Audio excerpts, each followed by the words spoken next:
Posłuchajcie, Roztomili wiersz Żywot. Wiersz jest napisany po naszą cieszyńską rzeczą. Sagi żeś kiejsi na ten świat tukej przyszł, nic żeś na sobie nie miał, iny żeś fez ryczą, do białej plynki cię matka chneda zawinęła, a scycka cię mlekiem długi czas kormiła. Z kolybki na kolana cię furt przenoszali, bawidła do pacek ci jakisi dali, po sztyrech żeś pod łaszce w chałupie wandrował, a potem cię kludzili, użeś a i są z tobą. Na szłapach żeś lotą po polu, matka cię goniła, kaj możesz, a kaj nie możesz iść, furt ci to prawiła.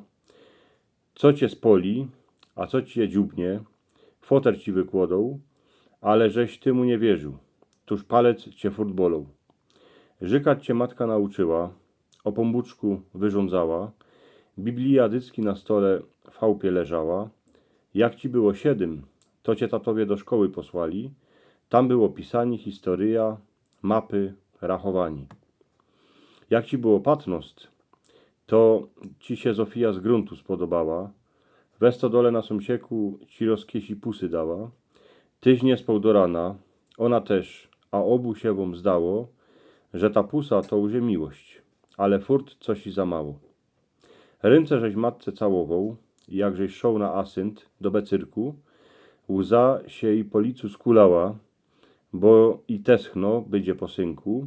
Iny foter wiedział, że z ciebie chłopa tam zrobili, choć cię tam furt gonili, a bajzlu chneda oduczyli.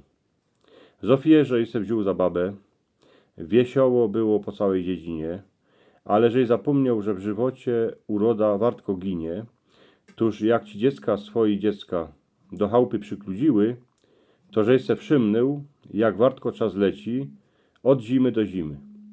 Żywot je krótszy, już to wiesz, od kolybki aż do grobu, co by był dłuższy, nie ma żadnego einfachowego sposobu. Tuż żyj, babę, matkę, fotra, a familię szanuj, ale w żywobyciu niczego, se nigdy nie żałuj.